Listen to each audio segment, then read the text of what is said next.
Bonjour à toutes et à tous, j'espère que vous allez bien et je tiens tout d'abord à vous remercier parce que je sais que vous êtes de plus en plus nombreux à écouter notre émission. Je vous remercie de votre fidélité pour notre émission sur les sentiers de l'étrange que j'ai toujours grand plaisir de présenter, de co-présenter avec mon ami Christian Jacatar. Christian, bonjour. Plaisir partagé, Georges. Bonjour. Je te remercie.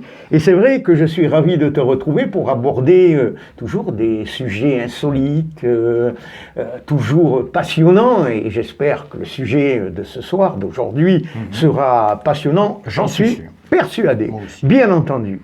Alors, nous allons parler de quoi justement, Christian? Eh bien, Georges, nous sommes des millions en France, des milliards dans le monde, et tous, ou plus ou moins tous, accompagnés par des animaux. Nous les choyons, nous les aimons, nous les soignons aussi. Et nous allons parler donc de nos rapports à ces animaux de compagnie, qu'on dit de compagnie, et de leur rapport eux-mêmes, de ces animaux, à la mort et à la souffrance. Ça sera pour la dernière partie d'ailleurs de notre émission, le dernier chapitre. Très intéressant également. Ne l'oublions pas. Alors pour en débattre et bien sûr explorer ce mode de communication méconnu, pour certains, et bien sûr omniprésent chez nos amis les bêtes, nous avons donc trois personnalités, trois personnes, trois invités de choix et de qualité. Et tout d'abord, le docteur Aline Pfister, c'est bien ça, oui, qui est vétérinaire à Colomiers, exactement. Et nous allons parler de votre parcours, un parcours passionnant, fait de passion, je dirais même de sacerdoce. On en parlera tout à l'heure. Et donc, à mes côtés, nous avons le plaisir d'accueillir deux personnes pour témoigner leur passion pour les animaux. D'une part, Chantal. Bonjour Chantal. Bonjour. Et vous allez nous parler, vous, de votre relation avec votre animal de compagnie, la petite Dolly. C'est assez émouvant, vous verrez, et même incroyable. Et puis, nous allons aussi parler d'un autre témoignage aussi émouvant, aussi percutant. C'est avec Anne-Marie. Anne-Marie, bonjour. Bonjour. Ravi aussi de vous accueillir pour ces deux témoignages. Alors, si tu le permets, Christian. Je le permets. Avant de te laisser le micro, je m'adresse tout particulièrement au docteur Aline Pfister. Docteur, moi je voudrais savoir qu'est-ce qui vous a poussé à aller vers cette profession. Quel a été le déclic? Il faut demander à ma mère ça. Alors ça date de l'enfance, alors vous allez nous parler de la petite Aline. Qui était-elle? Une enfant turbulente. Hyperactive et dont apparemment un des premiers mots compliqués a été vétérinaire. Donc, mais moi, je n'ai pas beaucoup de souvenirs de cette période, donc voilà. Mais c'est vrai que ça a été un choix très, très précoce. Ma mère a beaucoup raconté, me mettre un peu la honte, mais tant qu'à faire, je le fais publiquement, c'est pas grave. On assume qu'ils m'ont perdu lors d'une visite à 3 ans d'une ferme pédagogique et ils m'ont retrouvée lovée dans un veau. Couché comme ça en train de dormir, voilà, que la vache nous léchait à tour de rôle, que j'ai fini. Et que l'agricultrice était très très embêtée pour me récupérer parce que la vache attaquait quiconque s'approchait de son veau. Oui, belle histoire ça. J'étais bien gênée. Ah, c'est super. Et qu'à la montagne des singes, je suis alsacienne à la base et on a une... Je ne sais pas si vous avez comme ça un endroit où il y a des singes en liberté, vous pouvez vous balader. À Rocamadour, voilà, mais il ne faut pas approcher les femelles avec des petits. Des et du coup, sauf que moi j'ai fait tout le parcours avec la femelle et son petit main dans la main, et que du coup mes parents ne pouvaient pas m'approcher. Ah oui, effectivement, c'est plus horrible ça. Ça semble dénoter déjà un contact particulier avec les animaux. Donc, oui, après, il se passe quelque chose entre vous et ces animaux-là. Oui, mais après, je ne sais pas si c'est moi spécifiquement ou si c'est les enfants, parce que les enfants ont cette relation très candide avec les animaux que je vois là chez ma fille, c'est extrêmement spontané et clairement c'est génial. Parce que les animaux eux-mêmes, quand ils sont habitués aux enfants, parce qu'il y en a certains qui ont peur du fait que ça bouge un peu plus et que ça va plus vite, un petit enfant, du coup ils ont une relation très, très spontanée. Je le vois avec mes chevaux, avec ma vache, ils sont extrêmement... bienveillant. Voilà, bienveillant. Ouais. Et c'est assez... c'est franchement... Alors la succession est assurée à peu près. Disons qu'entre les avions et les animaux, voilà. Alors donc là, après, ce sont des études. Oui. Bon, c'est long. C'est combien de temps? C'est long et c'est surtout extrêmement sélectif parce qu'on a une façon de sélectionner en France qui est sur, non pas spécialement sur la motivation, mais sur le fait d'être une tête en maths, par exemple. J'avais la chance d'être ce qu'on appelle à l'époque surdoué, maintenant on appelle ça des HPI. Oui, mais c'est... comme moi. Ouais, voilà, bon. Alors, très bien. Peu Vous êtes importe, bien mais trouvé. c'est juste que c'est des enfants qui ont des facilités scolaires et j'avais de grosses facilités scolaires. Bravo. Et du coup, non, il n'y a pas de mérite. Ah bon? Alors, Non, avoir des facilités, on est comme ça, c'est pas un mérite. Ouais. Travailler, c'est un mérite. Mais Donc avoir vous des avez facilités- très bien travaillé. Absolument. A priori, j'ai assez bien travaillé, suffisamment en tout cas pour avoir ce que je voulais. Et du coup, j'ai intégré une des 4 écoles vétérinaires. Combien d'années d'études? Alors en fait, ça a été réformé, il y a eu plein de réformes depuis. Moi j'étais la fameuse promo crash test en 2005, mais depuis il y a eu d'autres réformes encore, donc je ne peux pas vous dire précisément, parce que maintenant il y en a qui intègrent même post-bac. Mais normalement, ceux qui intègrent, on va dire, 80% des écoles véto, le concours A, c'est 2 ans de prépa bio, BCPST, véto. Et après, il y a le fameux concours, on peut faire bio, agro, veto, ENS, voilà. Et du coup, c'est un des concours qu'on peut faire. Avant, c'était un concours spécifique avec une prépa spécifique, mais ça a été arrêté.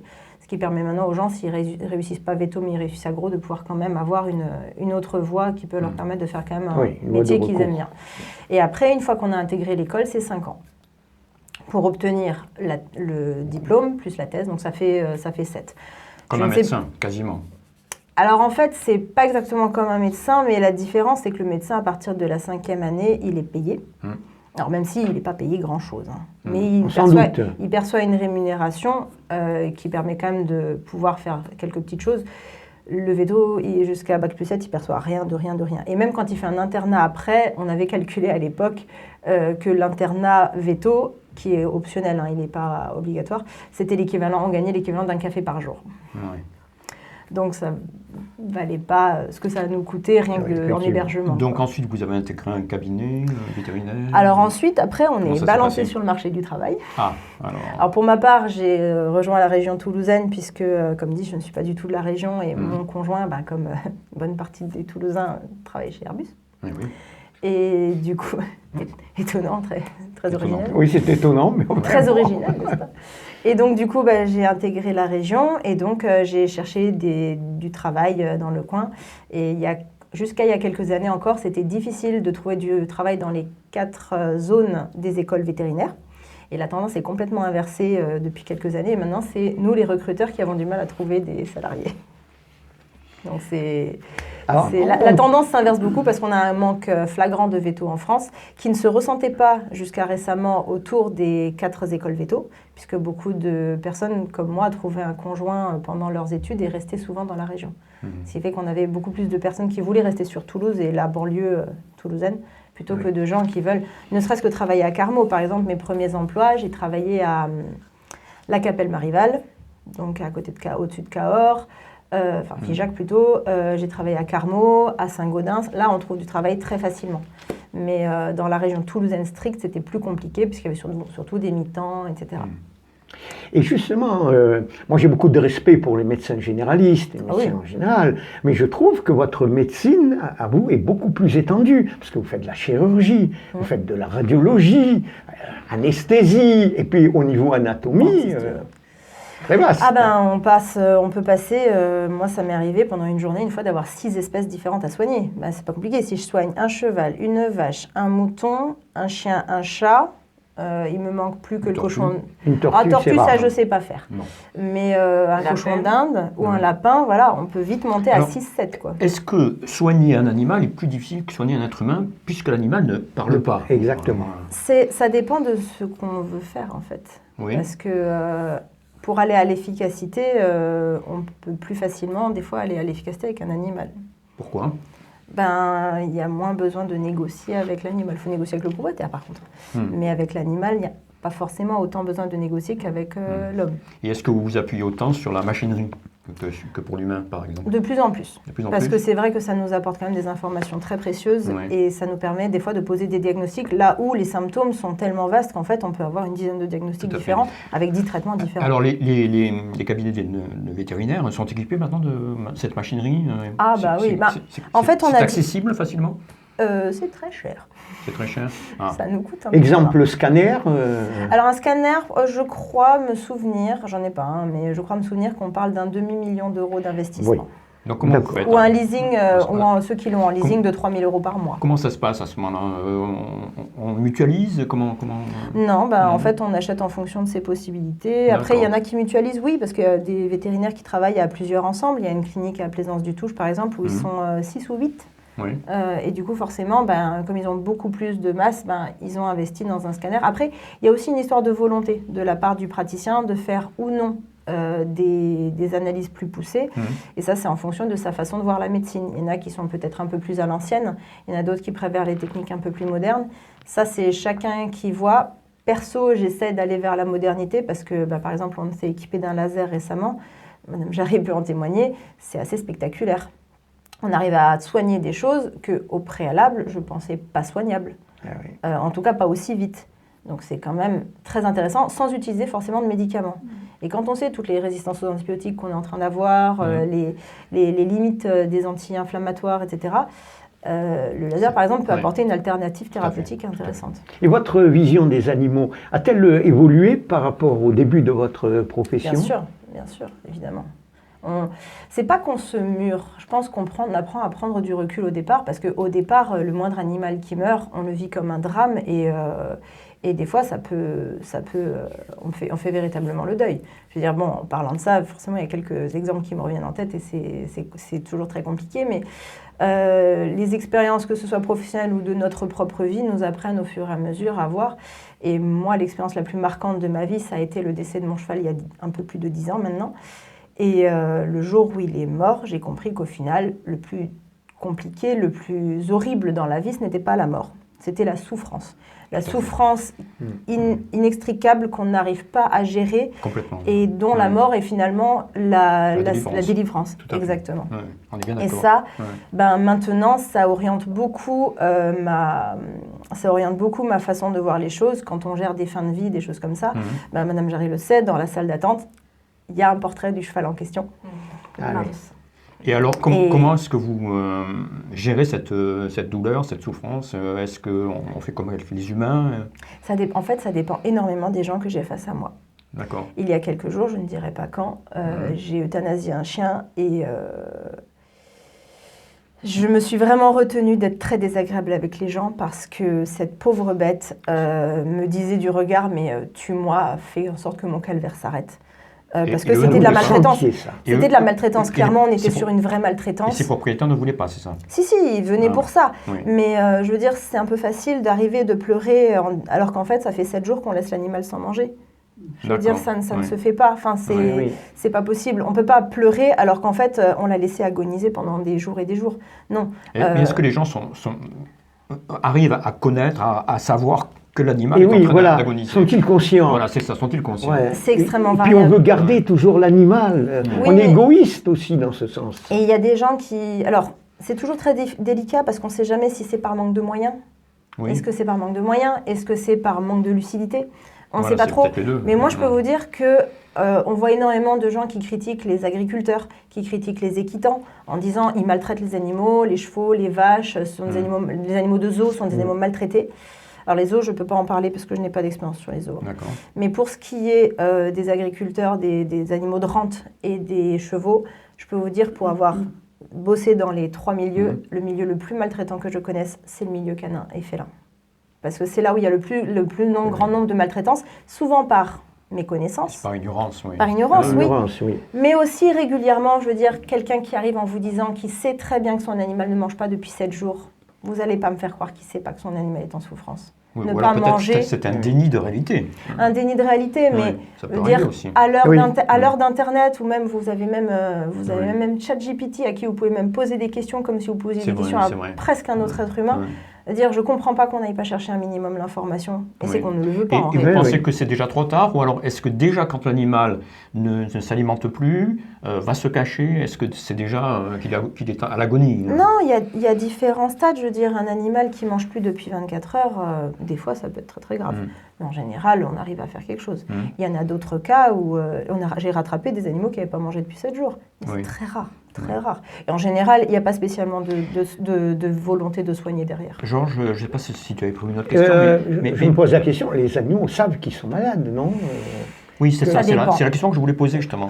Ça dépend. Il y a des animaux que la maladie va rendre extrêmement collants. J'ai énormément de témoignages de propriétaires de vieux chats, vieux chiens qui me disent « Purée, mais depuis qu'il est vieux, mais il me colle tout le temps. On a une relation qui est devenue fusionnelle. Alors que c'était un chat qui était très indépendant. Voilà.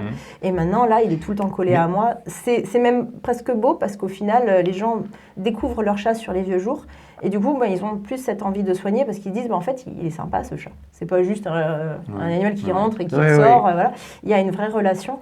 Et avec les vieux chiens, ça peut varier parce que la douleur, par exemple, de l'arthrose peut les rendre agressifs. Mais est-ce que, justement, il y a des signes qui font qu'on sait que l'animal est au plus mal? Il y a des gens qui nous écoutent. Est-ce que il y a un signe très clair, c'est l'appétit. L'appétit, c'est le premier signe. Moi, je dis toujours aux gens, rappelez-vous Astérix et Obélix, quand l'appétit va, tout va. Oui, c'est vrai. Surtout pour Obélix. Et quand il n'y a pas l'appétit, il y a un problème. En fait, on appelle ça l'habitus. L'habitude de son animal, la façon dont l'animal se comporte, c'est son habitus. Et quand l'animal, même s'il a un problème, par exemple, j'ai eu cet après-midi une chienne qui boitait, et je lui ai demandé, mais elle mange? Oui, elle mange, elle continue à jouer. Elle boite, mais elle continue à jouer. Ça veut dire qu'elle n'a pas si mal que ça. Oui. Par contre, si elle restait dans un coin, qu'elle refusait qu'on la touche et qu'elle ne voulait pas manger, là, clairement, il y a de la douleur. L'animal n'exprime pas sa souffrance de la même façon, effectivement, mais quand on connaît bien son animal, Madame Jarry, j'ai aucun problème, elle sait très bien quand son chien il a mal. C'est le chien. N'hésitez pas à poser une question à Anne-Marie, Chantal. Comment est-ce que vous avez repéré, vous repérez au quotidien la souffrance d'un animal? Justement par son changement de comportement. Au niveau de l'activité, ou ça peut être, comme elle l'a dit. Même Bounty, quand elle a mal aux oreilles, ça... Oui, voilà, il secoue les oreilles. Quand elle a mal au dos, elle ne veut plus tellement aller promener. Oui, c'est le changement de comportement, d'attitude. C'est vraiment, par contre, effectivement, les gens les plus attentifs vont repérer les plus... Et moi, j'ai eu des chats, et souvent, les chats vont se cacher. Même, il m'est arrivé de ne pas les trouver. Ils sont sous des buissons. Qui ont disparu. Non, ils sont malades. Oui. Et ils se cachent. On ne les voit plus en fait. Moi, j'ai retrouvé mon chat qui avait disparu. Il avait une maladie chronique, on le savait, et on savait très bien que le jour où il ne serait pas bien, il fallait vite en urgence l'emmener chez le véto, mais ça ne servait à rien de l'emmener au préalable puisque la maladie était latente depuis des années. Et le jour où elle s'est déclenchée, ma mère a vu que le chat n'était pas bien. Elle a dit « Oula, il va falloir que je l'emmène chez le véto ». Il a entendu le mot veto, il s'est barré. Est-ce qu'en dehors du mot on n'a pas réussi à le retrouver. Non, on n'a pas réussi à le retrouver. Je l'ai cherché, je suis rentrée exprès et tout. C'est intéressant ce que vous dites là. Il a entendu le nom veto. On ne sait pas, ça c'est ce on dit que les chats ont 50 noms. On ne sait pas trop. On ne sait pas trop en fait. Mais on sait que le fait il ressemble très bien à notre stress, et peut-être que ma mère, en disant ça, avait du stress, et du coup il a ressenti son stress, il s'est dit oula, c'est pas bon ce truc-là, et il s'est barré parce que du coup en plus il était pas bien. Il faut dire que le chat, en fait, le gros malentendu qu'on a au niveau du chat vis-à-vis des humains, c'est qu'on considère le chat comme un mini-chien. Or, le chat n'a strictement rien à voir avec un chien. Déjà, c'est un animal qui est indépendant. Alors, pas tous, mais globalement, c'est un animal assez indépendant. Mais c'est aussi une proie. On voit le chat comme un chasseur, il chasse les souris, il chasse les oiseaux, mais c'est aussi une proie parce que dans un monde où l'humain disparaîtrait en un claquement de doigts, les premiers à manger les chats, ce seraient les chiens. Ah oui. Mais est-ce que ce ne sont pas des proies pour eux-mêmes? Parce que moi, mes chats avaient peur d'autres chats, par exemple. Oui, mais ça, c'est une histoire de territoire, etc. C'est ça, de marque. Mais par contre, le chat va faire très attention pour que, quand il est petit, ne pas se faire manger par les renards et pas se faire manger par les chiens. Oui. Clairement, le chat est une proie pour le chien. Le chien est un prédateur. Et c'est pour ça que les chats... C'est vraiment étonnant de l'écouter parce qu'on apprend plein de choses. C'est pour ça que les chats, ils aiment beaucoup se cacher. Ils sont claustrophiles. Ils ne sont pas claustrophobes, ils sont claustrophiles. Ils aiment bien se cacher. La différence Claustrophobe, phobie, peur. Oui, phobie. Phile, aimer. Il aime être caché. Ou en hauteur. Idéalement, caché en hauteur. Ce sont les félins, ça. Oui, mais pourquoi ? Parce que ça va lui permettre d'explorer, de surveiller son environnement, de pouvoir voir l'ennemi ou une proie sans être repéré. Et quand un chat est dans la rue, c'est rare qu'il part en plein milieu de la rue comme un chien. Il longe en général les murs. D'accord. C'est plus discret. C'est-à-dire que la question, je pensais à Dolly, Dolly, c'est C'est ton animal. Alors, voilà. Dolly, c'est ma colocataire, à part qu'elle ne paye pas de loyer. Donc c'est un... C'est une petite chatte européenne qui a 2 ans, qui a eu 2 ans au mois d'avril, là. Un cadeau du ciel, j'expliquerai tout à l'heure. Et donc, il n'y a pas très longtemps, en rentrant du travail, je l'ai trouvée sur mon lit, complètement inerte, la tête et tout. Et en fait, aussitôt, je l'ai emmenée chez la vétérinaire, aussitôt. Et la vétérinaire me dit, elle a une grosseur au-dessus, à l'épaule droite. Et en fait, elle avait été mordue et je ne m'en étais pas aperçue. Donc, les abcès, ça va très vite. Voilà. Et ça a grossi. Mais je ne l'ai pas vue souffrir du tout. Hein. Mais non, mais parce que ça peut aller en quelques heures, un abcès. Hein, donc, on peut partir le matin, il n'y a pas d'abcès, et rentrer le soir, il y a un œuf. Hein. Donc, en fait, elle a été soignée, hospitalisée, si on peut dire. Et puis, c'est la seule fois où vraiment j'ai eu peur, là. J'ai cru que je la perdais, là, vraiment. Oui. Alors, je suppose que le veto des villes n'est pas le même que le veto des champs, non? Je fais un raccourci, là. On n'a pas le même relationnel à l'animal parce que l'éleveur, lui, c'est son gagne-pain. Il peut avoir des sentiments pour ses animaux, et il en a, clairement. Je ne connais aucun agriculteur qui n'aime pas ses bêtes. Mais malheureusement, la santé a un coût. Et je vais peut-être vous choquer, mais si par exemple un vétérinaire vient faire une césarienne sur une vache laitière et que c'est un veau mâle, le veau mâle ne vaut rien. Donc en fait, on fait la césarienne pour sauver la mère, mais le veau mâle ne vaut rien. C'est-à-dire que maintenant, je ne sais même plus à combien c'est, alors le chiffre varie, mais on était sur 40 € le veau, il n'y a pas longtemps. Donc c'est ridicule. Un veau mâle qui a la diarrhée, l'agriculteur, il ne peut pas se payer le vétérinaire. Ça coûte plus cher que le prix du veau. Qu'est-ce qu'il fait? Euthanasier. Mais non, il ne peut pas payer l'euthanasie. Non. Il faut faire venir le vétérinaire. Mais alors? Il n'a pas le droit de lui mettre une balle. Non, bien que... Bien que ça doit se faire. Ça fait partie des méthodes, traditions. Ça fait partie des méthodes d'euthanasie qui sont décrites. Nous, on a des méthodes d'euthanasie, on a un cours sur les méthodes d'euthanasie, ça fait partie des méthodes d'euthanasie. Après, moi, je préfère un agriculteur qui va dire « Désolé, mais je lui mets une balle », qui me dit au téléphone « Désolé, là, il va souffrir, il va mourir, je lui mets une balle », plutôt que de le laisser agoniser. Parce que, comme dit, le pire, c'est pas la mort, c'est la souffrance. Oui, totalement. Donc, mais c'est ce système de vouloir du lait à moindre coût qui fait que on a des sous-produits, à savoir les veaux mâles, qui ne valent rien et dont la vie... Terrible. C'est terrible, hein, c'est vraiment terrible. Et le problème, c'est qu'à part aller acheter directement la viande aux agriculteurs, aller acheter directement le lait aux agriculteurs, il n'y a pas énormément de solutions. C'est une solution qui se pratique en Alsace, justement. De plus en plus. J'ai vu des éleveurs agriculteurs en Alsace créer leur propre magasin de vente. Ah oui? Et ça marche très bien. Ça s'appelle. Comment? Hopla. Oui, c'est ça. Oui, ça marche très bien. Est-ce que vous avez des espèces plus communicatives que les autres? Chaque espèce communique à sa façon. Ouais. Je ne saurais pas vous dire quelle espèce je préfère soigner parce que les chiens, c'est extrêmement variable. Les chats, il y a des hyper extravertis et il y a des terreurs qu'on déteste toucher, qu'on aime bien quand ils sont anesthésiés. Voilà. Oui. Il y en a quelques-uns. Et autrement... c'est plus une histoire de feeling de chacun, comment on le sent. Moi, j'ai un grand feeling avec les chevaux, mais de loin pas avec tous les chevaux. Et c'est un autre domaine. C'est encore un autre domaine. Et les vaches, par exemple, c'est des animaux qu'on connaît très très mal. Mais pour en avoir 2 à la maison, je peux vous dire que c'est de tous les animaux que je possède, l'animal le plus sensible est de très très loin.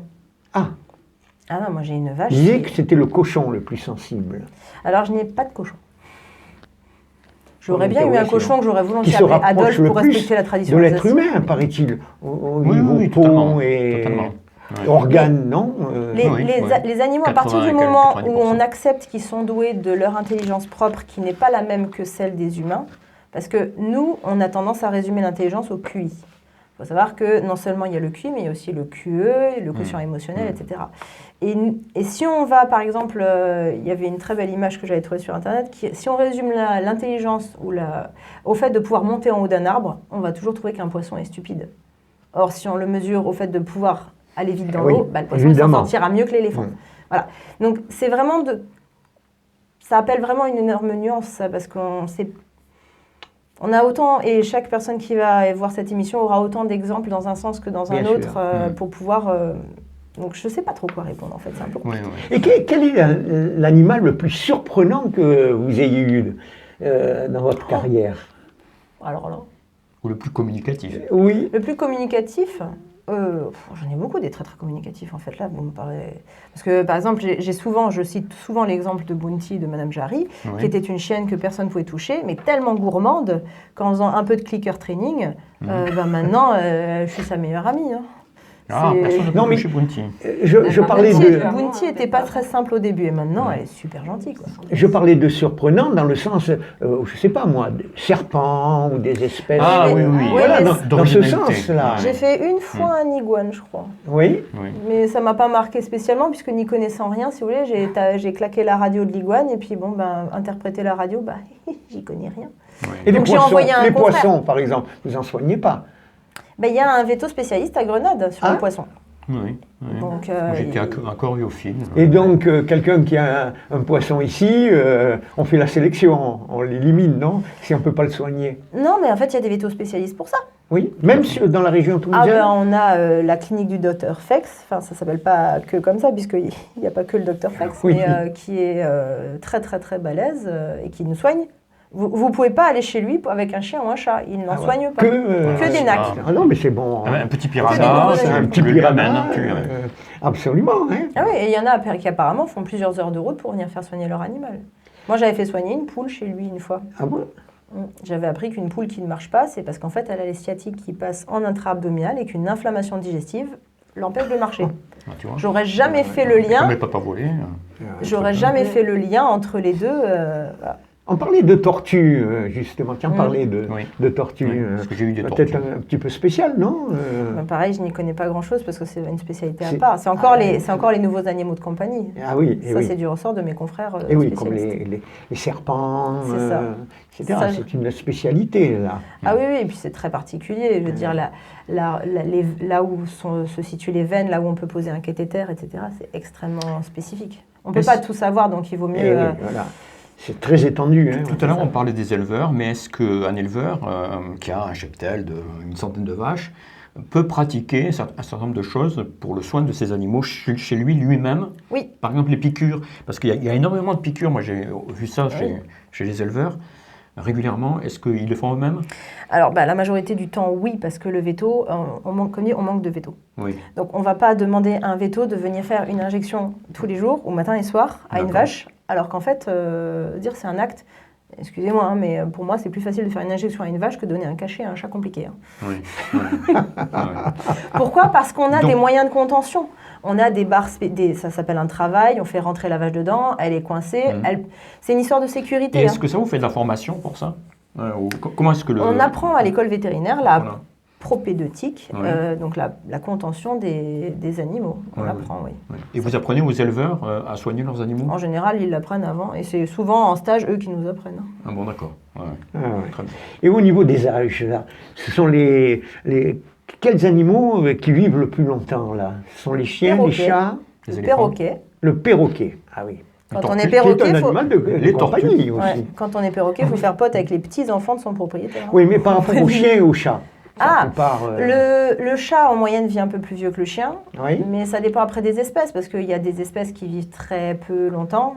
Par exemple, le Maine Coon est un chat dont l'espérance de vie est relativement réduite. Le chat européen, c'est entre 12 et 15 ans. On a des exemples réguliers de 20 à 21 ans. Et par exemple, les caniches, c'est incroyable, les caniches. Est-ce que vous faites de la prospective, c'est-à-dire au niveau médical, au niveau scientifique? Est-ce que, par exemple, cette durée de vie, cette longévité pourrait être améliorée?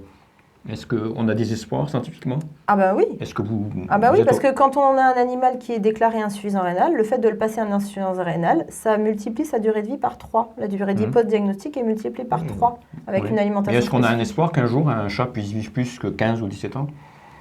Non. Donc on atteint quand même avec ces âges-là, vous savez combien de temps ça vit un chat dans la nature? Dans la nature, j'entends. Oui, moi-même dans la nature, en pleine Amazonie, je ne pense pas que j'ai vécu très longtemps.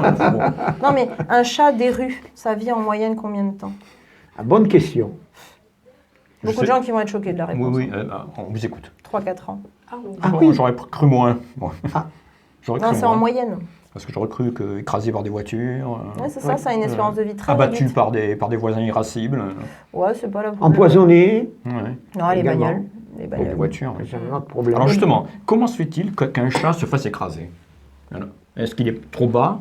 Est-ce que la vision est mauvaise? Non, c'est qu'il anticipe mal les trajectoires et il y a quand même pas mal de gens qui visent les chats. Hein. Ah oui, d'accord. Ah oui.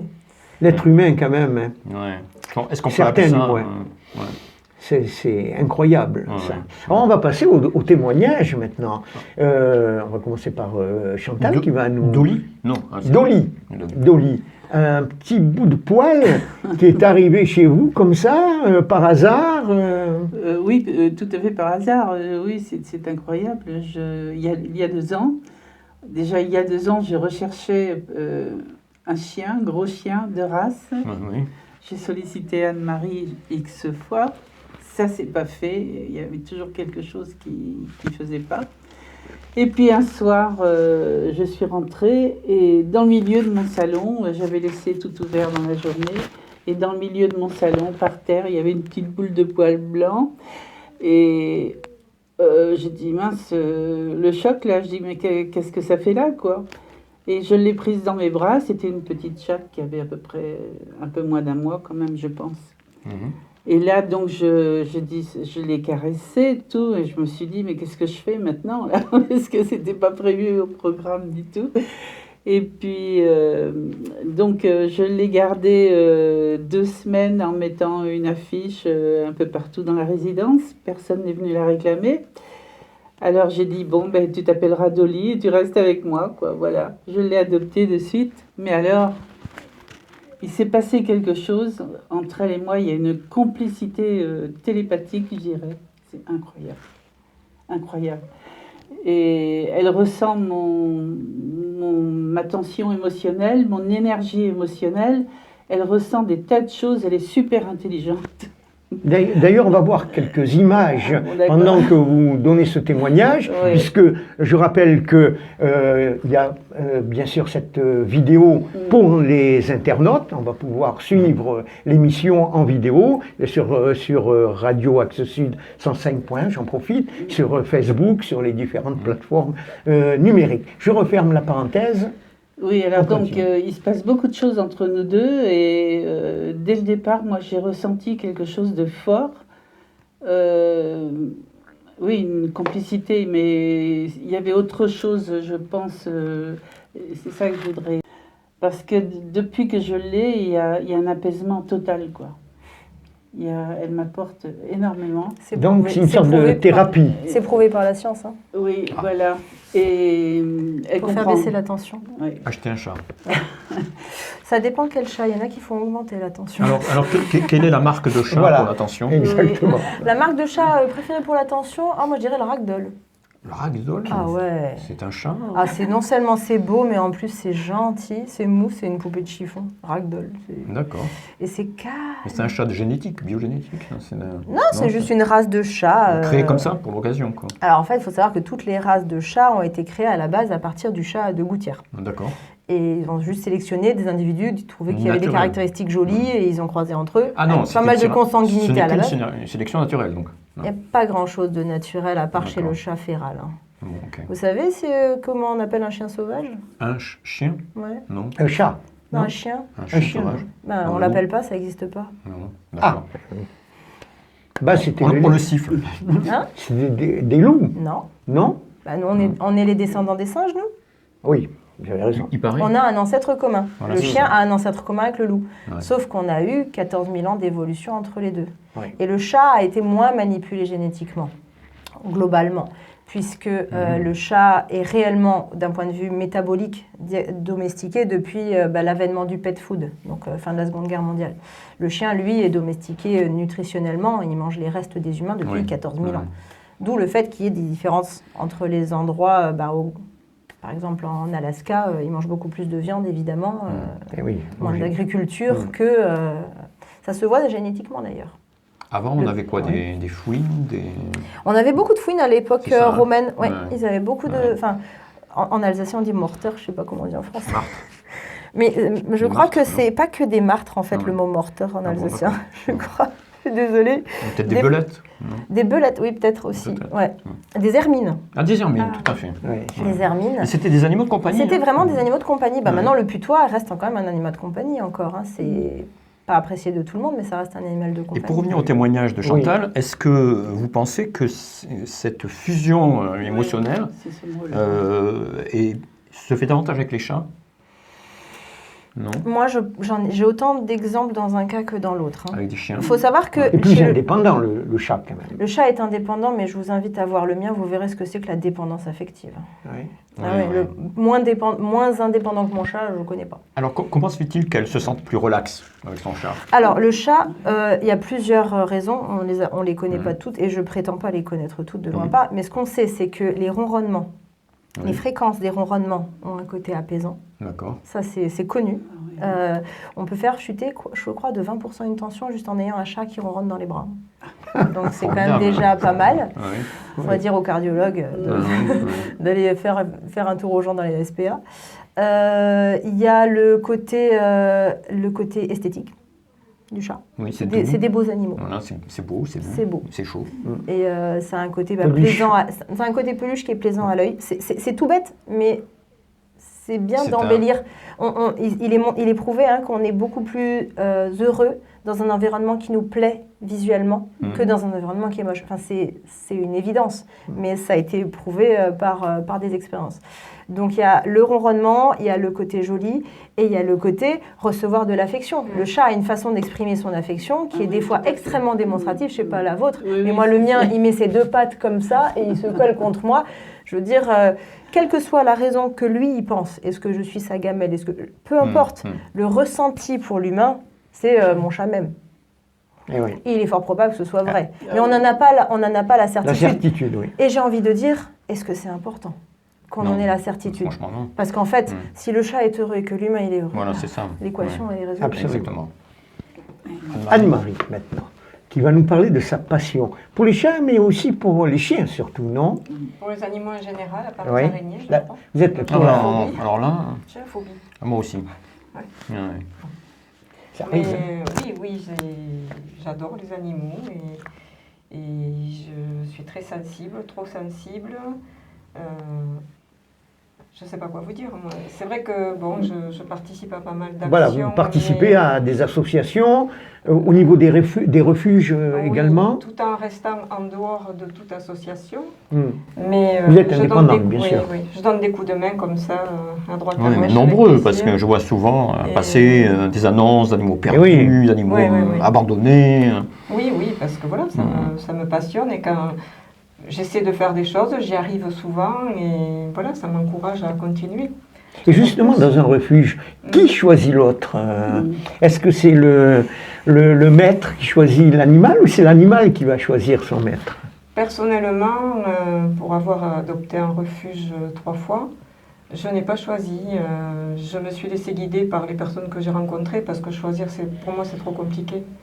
Et en fait, les chiens que j'ai adoptés n'étaient pas des chiens pour lesquels j'ai eu des coups de cœur, forcément, quoi. Ah oui? Oui. Et voilà, j'ai expliqué ma situation, du coup, il fallait me conseiller un chien qui puisse correspondre à ma situation chaque fois, ce qui a été le cas. Et puis, la relation, elle est née comme ça, petit à petit. Mais après, c'est vrai qu'au jour d'aujourd'hui, j'ai une sensiblerie même très forte, trop forte, je pense. J'ai des choses qui me font beaucoup souffrir, que j'entends ou que je vois, et contre lesquelles je ne peux rien. Sur l'abandon des animaux? Sur la maltraitance. Alors j'ai appris dernièrement qu'il y avait 37% de plus d'abandon dû au problème sociétal que nous vivons. Baisse de salaire, chômage. Cher aussi, oui, mais c'est un... Enfin, de mon point de vue, c'est un faux problème. Alors je vais peut-être pas être très... comment dire objective. Non, je vais essayer justement d'être objective, mais ça va faire grincer des dents. Mais c'est qu'avoir un animal, c'est pas une obligation. Non, bien sûr. Je veux dire, on peut tomber enceinte par accident et décider, pour les raisons qui sont propres, de garder l'enfant. On n'a pas un animal par accident. Oui, mais vous pouvez avoir un accident de la vie. Bien sûr. Voilà, j'avais aimé un animal, mais à un moment donné, impossible de... Ça, je suis entièrement d'accord. Mais s'il n'y avait que ces personnes-là qui se retrouvaient en difficulté, je peux vous dire qu'on aurait beaucoup moins d'abandon. Parce que, clairement, les gens qui, sans avoir le moindre argent, ont 4, 5, 6 chats, et me disent, ben non, je ne les fais pas vacciner, ben non, je ne les ai pas fait stériliser parce que j'ai pas de sous, arrête d'en prendre alors. Enfin, oui, c'est comme les enfants. Exactement. On avait des enfants alors qu'on n'avait pas les moyens. Voilà, c'est encore des fois le cas. C'est encore des fois le cas, mais en France, comme on a la sécurité sociale et les allocations, ça se nivelle légèrement, parce que je pense que les gens de la CAF ne seront pas d'accord avec moi. Mais c'est quand même très différent de la personne qui va avoir un syndrome de Noé et qui va prendre, C'est quoi le syndrome de Noé? C'est vouloir sauver tout le monde. Oui, mais de façon vraiment excessive et sans être raisonnable. Par exemple, Madame Jarret, elle a un peu le syndrome de Noé, mais elle est raisonnable. C'est-à-dire qu'elle ne les garde pas tous, elle les recase. Elle a l'intelligence de les recaser. Combien d'animaux actuellement? J'en ai 2, je m'occupe d'un 3e, mais... Mais les gens qui ont le syndrome de Noé, ils peuvent se retrouver avec 15-20 animaux. Et on en a dans la clientèle qui ont 15-20 animaux et qui n'ont pas les sous. Il y en a un qui tombe malade, ils ne peuvent pas du tout faire le moindre soin. Et je ne parle même pas de faire des soins compliqués, je parle juste de faire la stérilisation. Quelles sont les raisons alors de l'abandon, si ce n'est pas des raisons économiques? Il y a d'autres raisons? Le cadeau de Noël a grandi, il fait pipi partout, parce que souvent, ces gens-là... comportementaux. Oui, parce qu'un animal, c'est quand même une charge, c'est une responsabilité, et c'est tout joli, tout mignon quand c'est petit, mais quand c'est grand... En ce moment, on a une énorme mode des malinois. C'est magnifique, un malinois, je suis d'accord, c'est magnifique. Mais c'est des animaux qui ne sont pas destinés à tout le monde. Non, il faut Et tous les malinois, il faut un grand terrain, il faut avoir une éducation rigoureuse, très rigoureuse. Et un malinois, pour moi, c'est un katana. C'est une lame d'une précision redoutable. C'est génial quand c'est dans les bonnes mains. Mais quand c'est dans les mauvaises mains, c'est extrêmement dangereux. Oui, je sais, j'ai un bosseron, c'est pas loin d'un malinois. J'interviens. Si j'avais choisi justement un malinois, j'ai eu un Doberman pendant 11 ans et un gros berger allemand, une tête de lion, pendant 11 ans également. Et un cheval. Le malinois est encore très différent. Pardon. Le malinois est encore extrêmement différent. Le malinois, pour moi, c'est vraiment pas... C'est un chien de travail. C'est un chien qui mouline, qui réfléchit à 2000 à l'heure. Et quand on arrive à l'occuper, c'est des chiens géniaux. Mais les gens qui n'ont pas le temps, et là j'en ai très régulièrement qui arrivent avec des chiots de 4-5 mois, qui sont déjà en train de devenir agressifs. Et quand on leur dit, mais faites-les éduquer, apprenez comment ça fonctionne, un chien comme ça, et qu'ils disent, ça coûte cher l'éducation, etc. Mais alors pourquoi est-ce qu'ils prennent un malinois? Je ne comprends pas. Parce que c'est joli. Ah, parce que c'est joli, d'accord. C'est une mode, donc, oui, c'est ça. Mais il y en a qui s'en servent aussi comme une arme. C'est rassurant. Les malinois, non, pas le malinois. Oui, les policiers nous disent qu'effectivement, dans les banlieues, ils étaient sur les staffs, les pits, mais qu'en fait, ils ont vite compris qu'en fait, il fallait qu'ils arrêtent avec les pits. Parce que non seulement... c'est interdit, non? Non, mais la réglementation dans certains endroits n'est pas spécialement ce qui les gêne. Oui, c'est vrai. Mais c'est surtout qu'en fait, et ça c'est de la bouche des gens de la brigade canine, ils disaient qu'en fait, eux, ils ont des malinois qui ont quasiment la même puissance, mais qui ont surtout la rapidité que le pit n'a pas. Donc le temps que le pit il attaque, le malinois il a fait le tour, il l'a pris par derrière. Ah oui, d'accord. Donc du coup, c'est redoutable. Et le problème, c'est que maintenant, ils ont changé de chien. Dans les cités, ils n'ont plus des pits, plus trop. Et ils ont des malinois. Ils ont compris, ils se sont modernisés. Et donc là, pour les policiers, au goût du jour. Mais du coup, c'est beaucoup plus gênant parce que du coup, ils sont à armes égales et ils ont perdu l'avantage stratégique qu'ils avaient. Et les animaux dans les laboratoires? Oui. La souffrance animale, dit-on, je ne sais pas.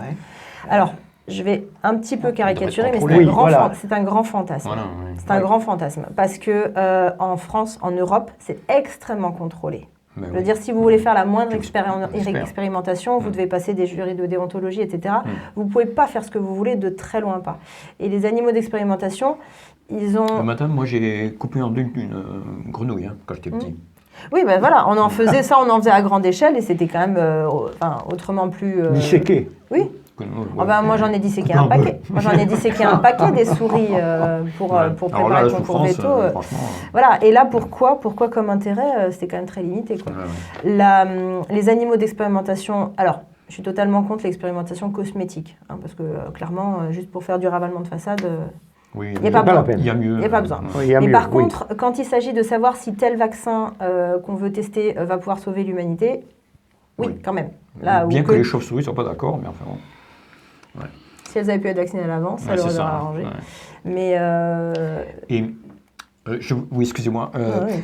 Il y a quelque chose qui me frappe, moi, dans les photos que passe Anne-Marie, souvent, c'est le regard. Parce que je trouve que les chiens arrivent à exprimer, par exemple, leur souffrance, leur Tristesse. douleur, leur tristesse, et les chats.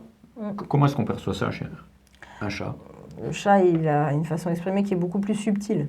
Oui, C'est mais plus difficile. quand on Après, est les grossier chiens- comme moi, Après, genre, les chiens, et qu'on ne peut pas le ah voir. ouais, c'est quoi. très compliqué. Hein, Ouais. c'est très, très compliqué. C'est vrai que c'est pas dans le C'est pas regard. toujours dans le regard. Mm. Après, les chiens, j'ai quand même un paquet de photos de chiens de famille hein, où on dirait « Oh, le pauvre, il meurt de faim », alors qu'en fait, il était juste en train de regarder la côtelette qui était sur le barbecue. Hein. Oui, mais on comprend quand même un c'est- chien. On comprend ce qui... Rien qu'en Oui. le regardant, on comprend. Oui, oui. Il est très expressif. Ils sont beaucoup plus expressifs. Alors ça, c'est logique aussi, parce que comme dit, le chien est domestiqué depuis à peu près, on Et c'est pense, parce qu'il est 14 000 ans. domestiqué qu'il est expressif. Oui, Ouais. ils ont appris, il y a plusieurs reportages sur Arte là-dessus Ouais. qui sont très très intéressants. Le chien arrive à décortiquer les expressions humaines, D'accord. que l'humain n'est Ouais. pas capable de décortiquer naturellement les expressions canines. Donc Ça le chien vient, est quand ça même vient. plus fort que nous Ça dans vient ce parce que maintenant domaine-là. l'IA est en train de justement Oui, mais l'IA, pas décortiquer. l'humain. Pas l'humain, je suis bien d'accord. Mais c'est une extension de l'humain quand même. Oui. Ils ont montré que le chien pouvait adapter sa réponse sur la même indication. C'était genre à gauche ou à droite pour lui dire où était la friandise. Et en fonction du visage de la personne, le chien n'avait pas la même réaction. D'accord. C'est Mais quand enfin, même... chien, chat, ils ne rient pas, ne pleurent pas, non? Mais je sais pas, je me demande. On se Je pose me la demande. question. on ne sait pas. On ne sait pas finalement. On sait pas. Oui. On sait pas. Ils n'ont pas d'humour. Si, moi je faisais Leur expression. des surprises à mon chat. Il et joue, Ah oui il Ouais. joue. Il y a le Il jeu. joue et je me cachais avec mon je vois chat. des sourires parfois. Un chat qui s'exprime, les oreilles, la queue. Je me suis souvent posé la question, je me suis documentée quand même. Hein. Oui. C'est quand même leur façon de s'exprimer aussi. Hein. Hein, c'est aussi Ah oui, la queue, c'est le moyen d'expression primaire. Et les autres animaux, vous parliez tout à l'heure des chevaux. Voilà, les chevaux. Est-ce qu'ils sont expressifs? Venez dans mon troupeau. Dans votre Vous troupeau? n'avez pas besoin vous avez pas besoin de regarder la télé si vous êtes dans mon troupeau. Hein, c'est une série en soi. D'accord, c'est-à-dire? Des fois, il y a un étalon dans l'eau, donc des fois, il y a des trucs mais la façon dont Carré blanc. Hein? C'est le carré blanc, c'est ça? Non, ça veut dire quoi? C'est le carré blanc. Enfin, c'est le carré blanc autrefois. C'est interdit au moins de 18. C'est ça, voilà. Mais C'est pas ce que ça veut dire, mais carré blanc. non, je ne connaissais pas cette Tu vois, expression, désolée. Le rectangle blanc, Non, après, mais c'est passé. elle est trop jeune, elle a Ah pas oui, vu. oui, Ah, oui. c'est ça, c'est peut-être ça. Mais voilà, il y a des expressions, des façons de... Et en général, selon les animaux, c'est plus ou moins facile à décortiquer, mais la plupart sont très très faciles à décortiquer. Même les gens qui connaissent rien, ils voient, ils disent, mais oui, il est en train de la draguer très lourdement, oui. Ah oui, d'accord. Oui, mais ça Ça, marche. c'est incroyable. Georges, tu veux qu'on passe à la Eh bien, on partie- peut ouvrir le Voilà. chapitre. Je pense qu'on peut. Ouais. Un chapitre qui est peu abordé par les Non, médias. Non, et c'est- même par les scientifiques. Qui est peu Et abordé par justement, les on va scientifiques aussi. poser J'ai fait la, de la recherche, la j'ai fait des question. recherches, là. il n'y avait pas grand-chose. C'est l'animal Vous avez face vu. au deuil, Oui. face à la mort Oui. et face au paranormal. Oui. Là, on va laisser aussi la parole Ben, à Anne-Marie. laissons-la lui. Voilà. Anne-Marie.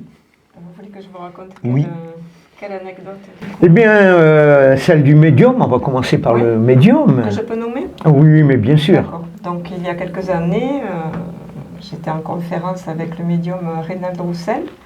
Nous étions 25, petite salle dans l'Aude, et chacun a posé la photo d'un animal, puisqu'il communique avec les humains, mais aussi avec les animaux décédés. Et donc sur 25 animaux, il en a eu 23. En communication Dans la mienne- médiumnique. Ah oui. J'avais perdu récemment une minette, donc j'avais posé sa photo à elle. Et donc chaque personne a eu comme premier signe la façon dont l'animal était mort. Et je vous garantis que sur 23, Oui. Après tout. il y avait des différences. Bien vraiment. sûr, Donc bien il y avait sûr. notamment un chien ou un chat, je ne sais pas, que les gens avaient retrouvé pendu au balcon. Oui, ça Avec c'est le intéressant, cette Oui. anecdote-là. Ouais. Et le médium l'a vu. Ah oui, oui, oui. D'accord. Il leur a dit, il est parti de cette manière. Quel chien est parti de cette manière-là? Alors parfois ça se manifestait comme ça sans qu'il ait la photo, d'autres fois il avait besoin de la photo.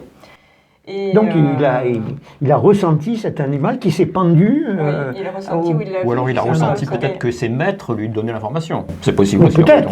Là, on va parler de télépathie. Ben, ça dépend parce que si les maîtres, il aurait fallu qu'il entre en communication avec les maîtres.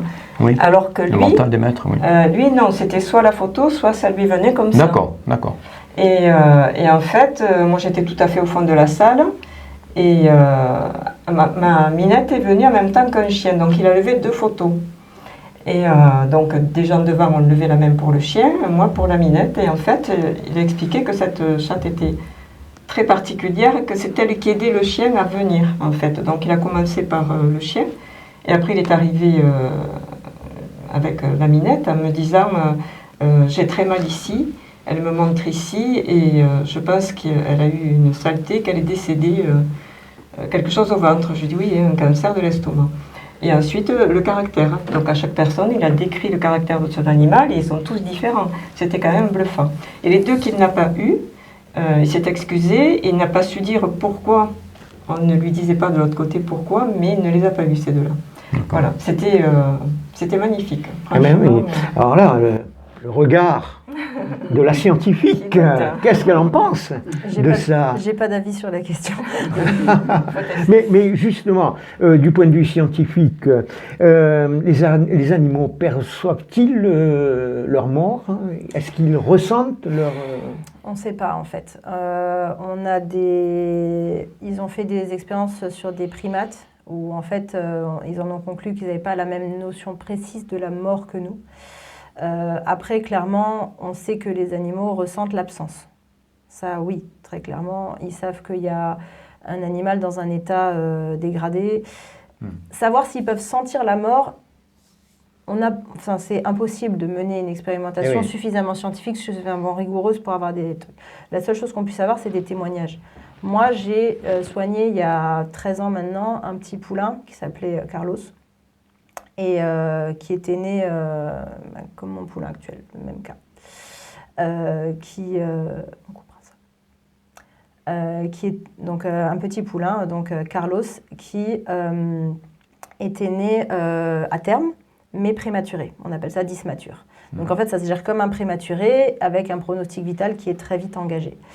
Et donc moi, j'étais en charge de gérer ce petit poulain et la mère était exceptionnelle. C'est-à-dire que quand on essaie de lever le poulain pour essayer de le faire téter, elle écartait la cuisse pour se laisser téter au mieux. Enfin, vraiment une mère exceptionnelle. Et à peu près vers 2h du matin, à 48 heures de vie, j'étais en train de faire l'examen clinique à ce poulain. Et la mère s'est approchée et d'un coup, j'ai vraiment pas compris d'où ça sortait, mais d'un coup, elle a essayé de lui marcher dessus. Mais vraiment de l'écraser. Et il dit, mais dégage!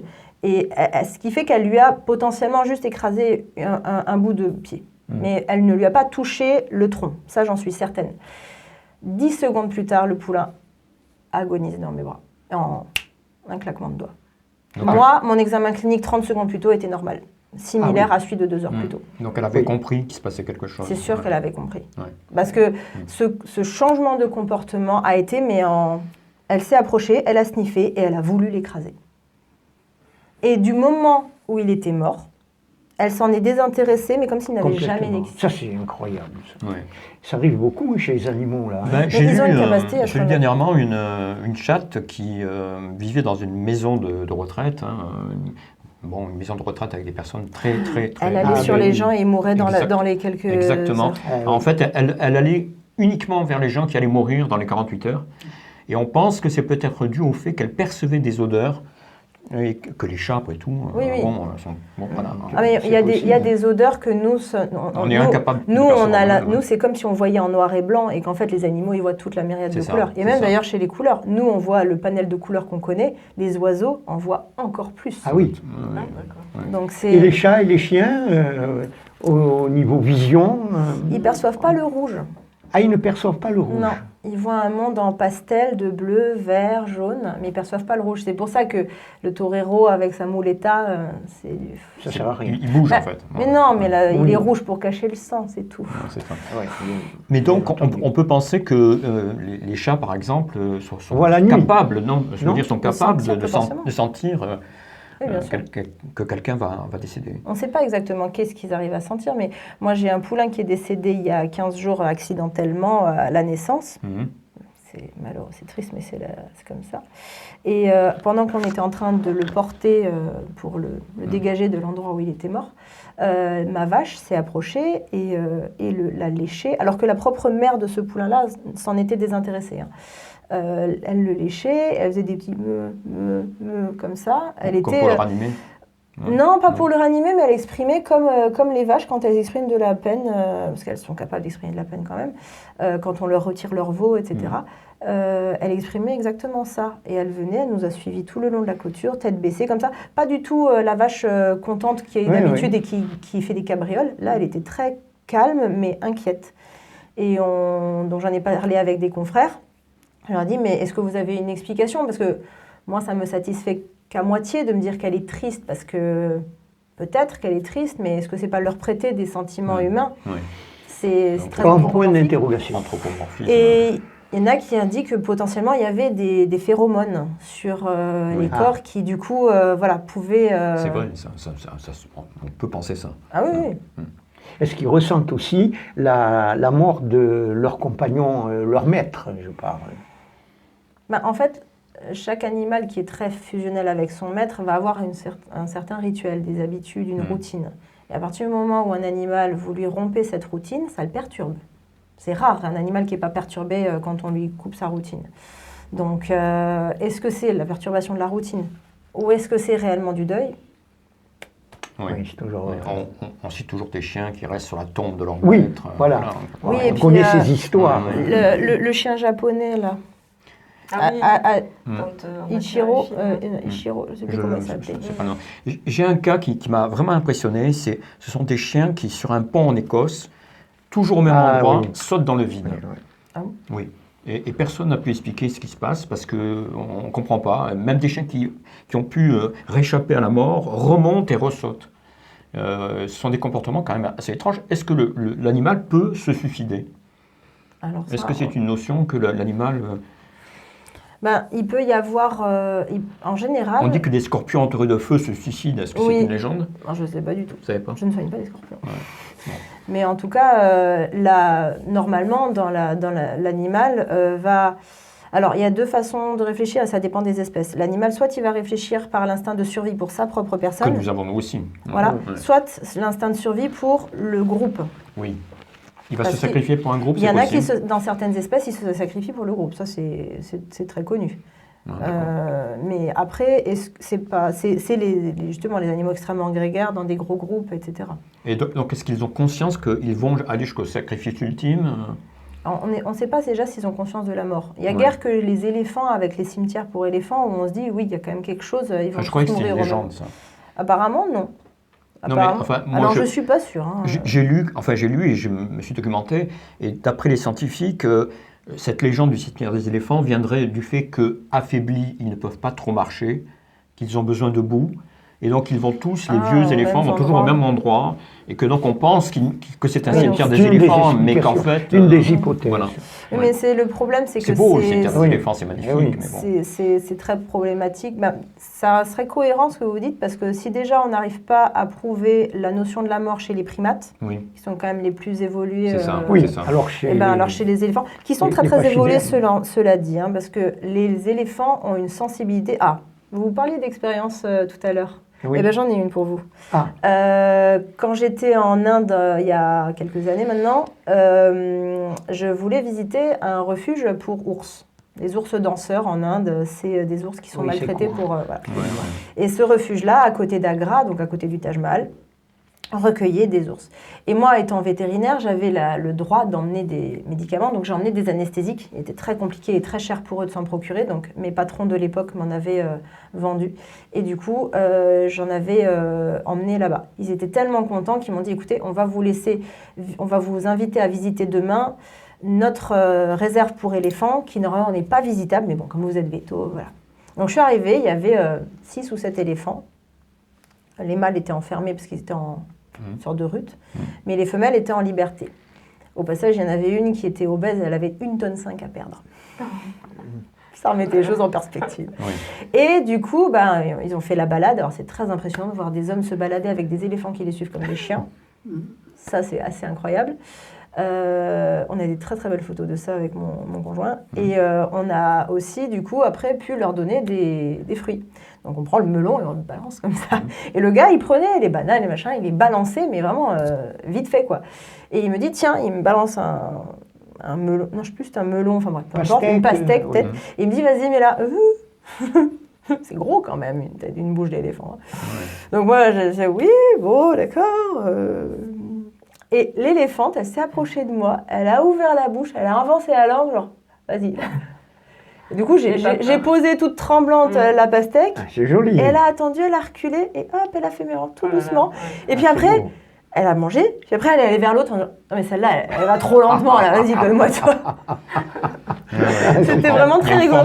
Vraiment d'adaptabilité, d'intelligence. Il y a une grande intelligence. Et le jour où on reconnaîtra l'intelligence des animaux, on aura vraiment honte de les avoir traités comme tels. Après, on peut très bien reconnaître l'intelligence des animaux et travailler avec eux quand même. De dire, on aura toujours besoin, les gens qui disent on n'a pas besoin des animaux pour vivre, bon déjà j'espère pour eux qui sont végétaliens. Et même s'ils le sont, on en a toujours besoin. On a besoin des insectes, par exemple. Une question que je me suis toujours posée. Sur les oiseaux, on ne voit jamais des oiseaux morts. Si vous remarquez, je n'ai jamais vu, moi, dans mon jardin... Les renards doivent passer par là. Alors, ce matin, j'avais un pigeon mort devant chez moi. Ah, voilà. Peut-être l'exception, mais... Les millions d'oiseaux se cachent pour mourir. C'est surtout que quand ils meurent, en fait, rien ne se perd. Oui. Rien ne se perd. Il y a un renard dévoré. Il y a un renard. Il y a là. Oui. Pour revenir à Anne-Marie là et parler justement des animaux décédés, est-ce que vous avez eu des contacts avec vos animaux qui ont disparu? Des signes. En dehors de cette expérience médiumnique. Voilà, en dehors, oui. Oui, alors bon, je raconte. Et vous en pensez ce que vous voulez. Oui, non, mais on est très ouvert à ça.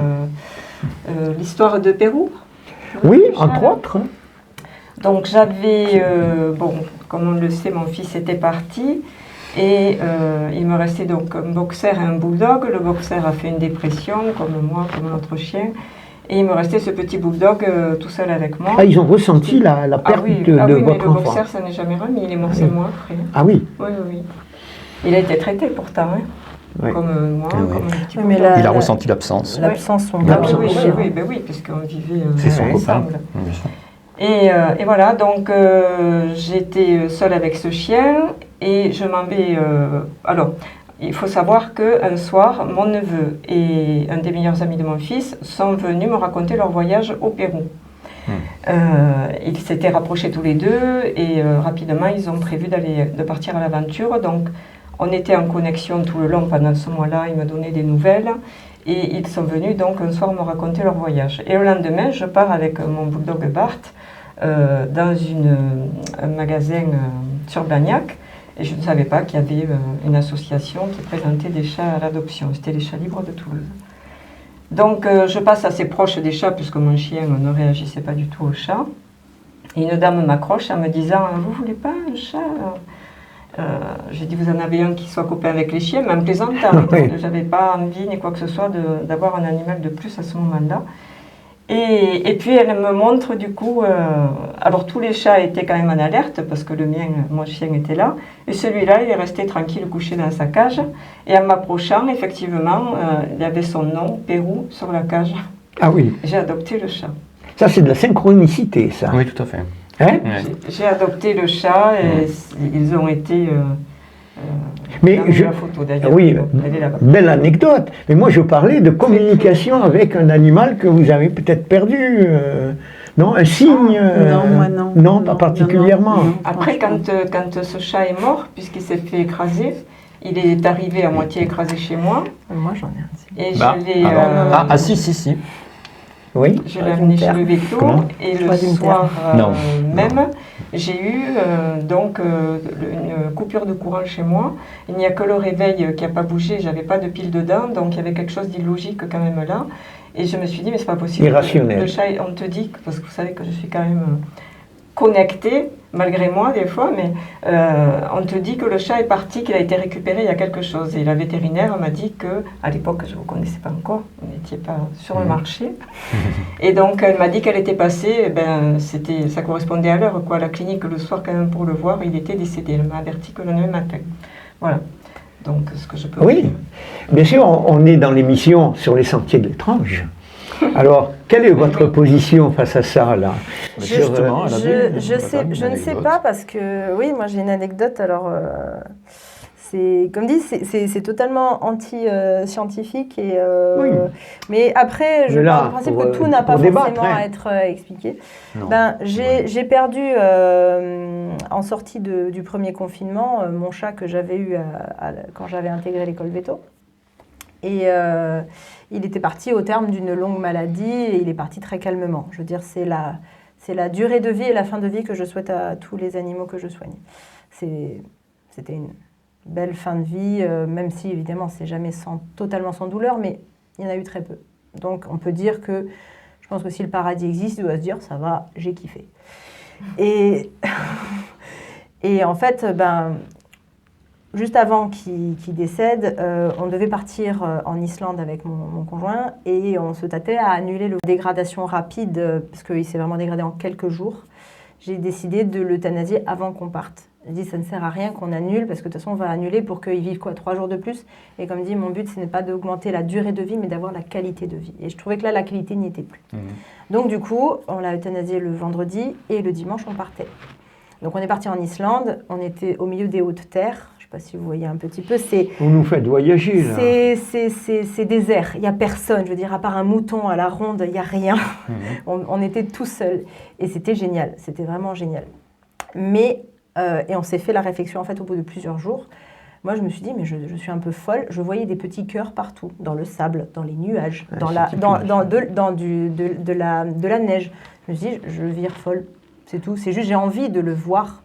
J'ai envie de voir ça et du coup, je le vois partout. Et au bout de quelques jours, je dis à mon chéri, je dis, c'est fou, je vois des petits cœurs partout, comme s'il y avait un petit Léo dans le ciel qui m'aurait...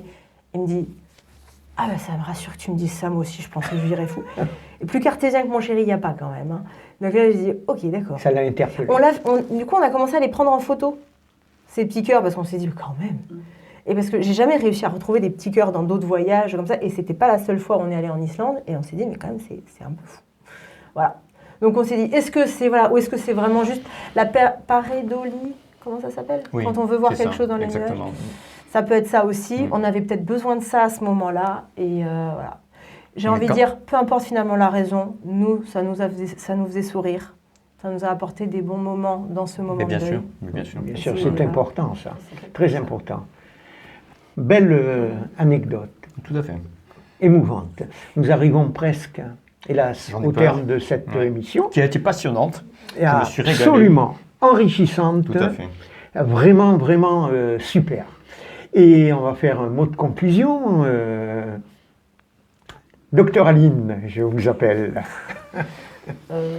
Conclusion de cette émission. Quelques petits conseils. Voilà, et quelques petits conseils. Très bien. Que vous pourriez donner. Vos agneaux. Oui, surtout les chats. Voilà, sur la communication, sur...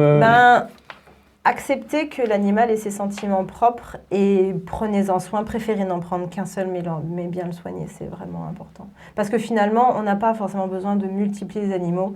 Quand on s'en occupe bien et qu'on a une belle relation, c'est quand même très, très satisfaisant. À propos, j'ai juste une question à vous poser. Est-ce qu'un vétérinaire, on va le voir uniquement quand ça ne va pas? Ou alors est-ce qu'on peut amener son animal, même s'il va bien? Les animaux, statistiquement, alors désolé, je cite beaucoup de stats, mais à la base, je suis là pour ça. D'accord. Les animaux qui vivent le plus longtemps, c'est les animaux qui ont le plus de soins préventifs.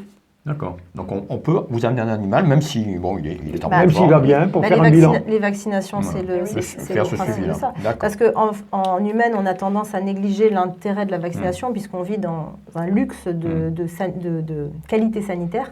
Mais il ne faut pas oublier qu'en France, on a encore des maladies qui tuent des chiens, des chats en 24-48 heures. Voilà, oui. Et qui sont loin d'être rares. Donc c'est une responsabilité quand même. C'est une responsabilité. Tu es responsable de ce que tu as apprivoisé. Voilà, c'est ça. Il y a des des mutuelles actuellement. Et il y a des mutuelles. Il y a des faut mutuelles le dire, aussi. Alors, c'est souvent des sommes un peu chères, mais après, je veux dire, rien n'empêche de faire d'épouser le vétérinaire. Alors, mon conjoint vous dirait qu'avant de m'avoir, il n'avait pas d'animaux, donc l'argument ne tient pas. Mais en fait, il suffit de faire soit un petit livret A ou d'avoir le petit cochonnet, de mettre la même somme tous les mois. C'est bien le petit cochonnet pour un animal. Oui, c'est bien ça. C'est pas mal. Mais c'est vrai que j'avais une ancienne patronne qui faisait ça, qui encourageait ses clients, alors en fonction de leur budget, de mettre entre 20 et 50 euros par mois, tous les mois. Et il y en avait même certains qui avaient poussé le truc jusqu'à ce qu'il est avec les comptes bancaires en ligne gratuits. Ils avaient le compte bancaire de l'animal. C'est très bien. Ouais, et en fait, ils faisaient un virement automatique tous les mois, donc ils avaient une certaine somme. Et tant que l'animal allait bien, la somme gonflait. Quand il fallait acheter des croquettes à l'animal, c'était de cette carte bancaire-là que ça sortait. Tout sortait de cette carte bancaire-là. Et ça leur permettait aussi de budgétiser globalement l'animal sur l'année. Conseil. Que du coup, ils thésaurisaient pendant que l'animal allait bien, parce qu'un animal, il coûte au début et à la fin de sa vie. Ils avaient leur propre assurance. Exactement. Ce qui fait que du coup... Assurance vie. Oui, et ce qui fait que du coup, quand l'animal était vieux, ils avaient des fois 2 000 à 3 000 euros de budget d'avance. Ce qui fait que s'ils avaient des gros frais à faire, ils n'étaient pas en peine, parce qu'ils pouvaient éventuellement se permettre de les faire. Et souvent, l'animal décédait sans qu'ils aient forcément dépensé toute cette somme-là. Et ils avaient même la somme pour pouvoir, s'ils voulaient, se racheter un animal. Alors, moi, je conseille toujours l'adoption. Bon conseil à avoir. Moi, je conseille toujours l'adoption par rapport à l'achat. Oui, mais après, c'est pas le même public. Les gens qui vont acheter un chat norvégien ne sont pas forcément les mêmes personnes. C'est pas le même projet. Oui. Et comme on disait, un ragdoll, vous trouverez jamais. Les gens qui ont des enfants, qui veulent être sûrs que le chat soit extrêmement facile avec les enfants, etc., on a des sortes de garanties. Et avec le canapé, il est bien, le ragdoll aussi. Il est tout le temps sur le canapé. Mais il ne griffe pas quand même. A priori, pas trop. Bon, je retiens. Les il existe des petits capuchons de griffes, c'est très rigolo, ça existe en toutes les couleurs. Mon fils, c'est joli ça. Mon fils prenait le coupe-ongle pour les couper pour tailler les... Voilà. Et il regardait où était la nervure. Un mot de conclusion, Chantal, après Anne-Marie. Oui, par rapport à ma petite Dolly, donc c'est vrai qu'elle m'apporte énormément sur le plan, comment dire, relationnel, sentimental et tout. Oui. Ce qu'elle m'apporte, c'est extraordinaire. Je suis surprise tous les jours. Et elle a une intuition incroyable. Vous allez peut-être me répondre là-dessus. Je suis partie en Normandie là, il y a 2 semaines là, pour un décès. Et donc, les 2 jours qui ont précédé mon départ, ma valise était dans ma chambre, par terre, grande ouverte. Je l'ai retrouvée 2 fois dans ma valise. Voilà. Et elle a l'habitude tous les soirs d'aller se coucher la première sur le petit lit qui est dans mon bureau. Et une fois que je suis couchée, donc j'entends les grelots et elle rapplique. Et elle passe la nuit contre moi. C'est très organisé chez nous. Hein. Ce sont des rituels. Oui, exactement. Mais les animaux adorent ça. Et en fait, nous aussi. En fait, cette histoire de valise, là, elle me regardait là, avec des yeux. Je me disais, c'est pas possible. Elle connaît tous mes secrets, quoi. C'est incroyable. Mais alors, elle n'était pas cachée, elle était assise et puis elle m'attendait comme ça. Elle était dans un côté de la valise. 2 soirs de suite, j'ai dit, il y a un truc là, c'est pas possible. Alors, les chats adorent tout ce qui est boîte. Oui, c'est vrai. Mais ça fait partie du côté claustrophile. Parce qu'en fait, alors d'une part, la boîte va procurer une sorte de sécurité, mais elle va aussi procurer de la chaleur. Et ils ont testé, par exemple, en hospitalisation, juste d'avoir une boîte en carton. Les taux de cortisol entre les chats qui étaient dans des cages classiques et des cages où on mettait juste une boîte en carton. Le chat est dans la boîte en carton. Et les taux de cortisol des chats baissaient en hospitalisation. Donc, pour amener son chat chez le vétérinaire, il vaut mieux une boîte en carton? Non, il faut une cage, mais il y a certains critères pour la cage. Effectivement, les cages, les trucs tout ouverts comme ça, les coques comme ça, toutes transparentes, ça c'est extrêmement stressant pour le chat. Au contraire, les cages qu'on voit classiquement, là, fermées, et ben, même pour les chats stressés, on recommande de mettre encore plus un linge par-dessus. Oui, parce que un cocon. Oui, mais là, de cocon. Mon chat savait quand je l'amenais chez le vétérinaire.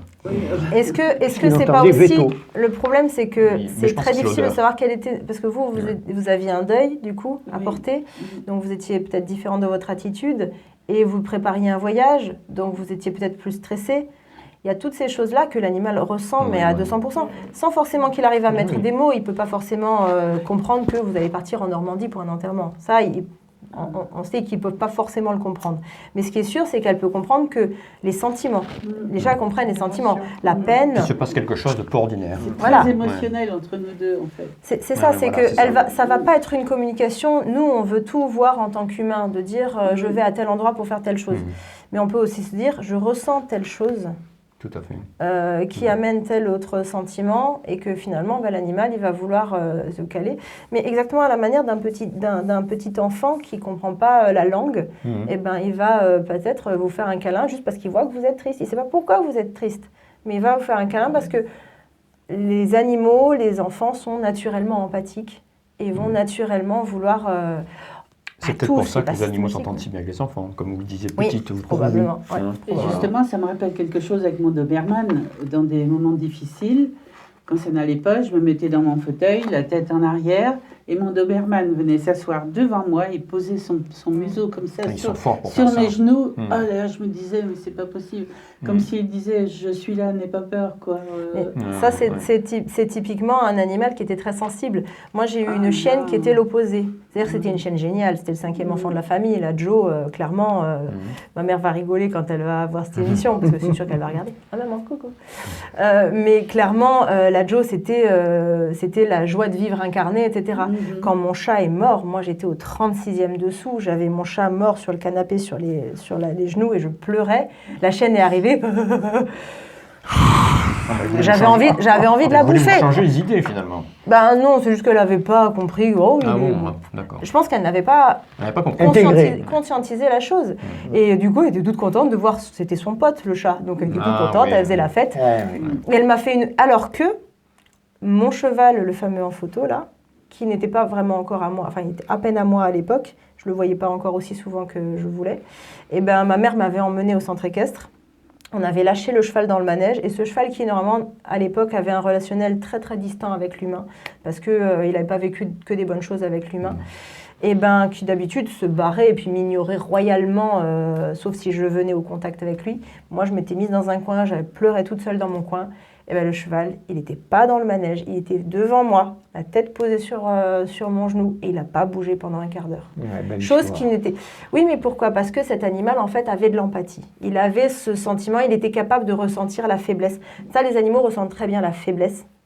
Et tous ceux qui ont fait de l'équithérapie vous diront, les chevaux, face à des petits-enfants, face à des personnes en situation de handicap, que ce soit moteur ou mental, ils ont une bienveillance qui est spectaculaire. Et moi, en tant que cavalière, je l'ai vécu, et qui a en plus appris à monter à cheval dans un centre pour handicapés valides, c'est énorme. Finalement, nous qui sommes en train de perdre notre empathie, de plus en plus, tous les jours, c'est peut-être cela que les animaux vont encore nous apprendre. Exactement, parfaitement. Ouais. C'est un très très beau résumé. Ouais. Merci. Belle conclusion, ça. Mais Anne-Marie nous a rien dit de la sienne. Voilà. Écoutez, adopter, aller dans les refuges, les associations, et puis prenez quand soin vous de vos animaux. Adopter quand vous le pouvez. Tout à fait. Prenez conscience de ce que c'est que d'avoir un animal et de tout ce que ça entraîne. Et puis moi j'ajouterais que j'en ai 2 et que si je pars du jour au lendemain, je sais où elles vont. Et c'est peut-être pour ça que j'en ai pas davantage, parce que c'est pas évident. Responsabilité. C'est une responsabilité, c'est sûr. L'animal, c'est une responsabilité. Comme un enfant. Comme un enfant, absolument. Voilà. Absolument. Donc, combien d'annonces on voit des personnes qui partent en maison de retraite ou qui décèdent, et les animaux sont abandonnés. Sont abandonnés et à l'adoption. Absolument. Mais encore, j'ai envie de vous dire, s'il n'y avait que ces cas-là précis d'animaux abandonnés, les refuges seraient vides. Oui. Parce qu'en Allemagne, ils ont une politique de stérilisation qui est très drastique. Et ils ont tellement peu d'animaux dans les refuges que régulièrement, ils vont dans les SPA alsaciennes et ils font une razzia. D'accord. Ils en prennent 40 pour pouvoir fournir les SPA allemandes. C'est vrai que donc, ce côté-là, on a clairement un problème avec la surpopulation, la surproduction, parce que je veux voir ma chatte avoir des chatons. Si tu veux voir des chatons, va dans une asso et va biberonner. Va biberonner des chatons, tu vas voir, ça va te donner de l'expérience et tu n'auras plus envie de le faire. Parce que quand on passe 2-3 nuits à pas dormir... Non mais, il faut vivre les choses. Et beaucoup de gens fantasment des situations, etc. Mais quand on les vit Oui, proprement... il faut être réaliste. Voilà, exactement. Voilà, absolument. Responsable. Jolie phrase, vous aviez écrite. Je vois. N'oubliez pas, le chat ne se dresse pas, il se négocie. Moi, je dis toujours, les chiens ont des maîtres, les chats ont des serviteurs. C'est pas moi qui le dis d'ailleurs. C'est pas une phrase de moi d'ailleurs. C'est joli. Voilà. Dernier mot. Non, Georges, je crois qu'on s'est exprimé et que ça a été encore une fois passionnant. Voilà, et j'espère que nos auditeurs et internautes auront autant de plaisir à écouter cette émission que nous de l'avoir fait. Tout à fait. Voilà, en tout cas, merci beaucoup. Merci Ça a été vous. très intéressant. Merci mesdames. Christian. Très intéressant. Merci Christian. Je vous en prie. Et puis on se donne rendez-vous pour une prochaine émission, Les Sentiers de l'étrange. Avec plaisir. Sur Radio Axe Sud. Merci à vous. À très bientôt. Portez-vous bien. Bye bye. Merci.